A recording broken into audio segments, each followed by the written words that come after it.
Այսօր Վիեննայի առաքելական եկեղեցում ժամը 12-ին կատարվեց Վահե Ավետյանի մահվան 40-ին նվիրված հոգեհանգիստ պատարագ, որի ավարտին Սրբազան հայկազունը հայտարարեց իլուր, որ սա պետք է մեր զարթոնքի սկիզբը լինի, մեր պայքարի և անկասկած այս դեպքը պետք է լինի վերջինը մեր ազգի պատմության մեջ և սա պետք է լինի այսօրվա քրյա օլիգարխիկ համակարգի դեմ մեր ցասման խոսքը և հուսով ենք, որ երկրի իշխանությունները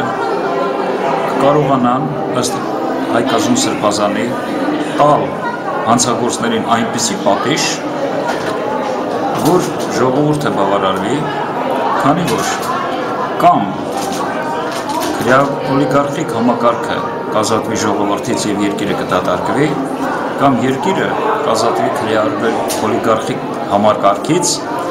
և կսկսի ժողովրդավարություն ճիշտ այնպիսին, ինչպիսին տեսնում է Եվրոպայի ցանկացած երկրում ապրող հայը և կոնկրետ Ավստրիայում ապրող հայկական համայնքը։ Հաղորդում եմ հայկազուն սրբազանի խոսքերը ավարտելով մեր այս մոմավառությունը։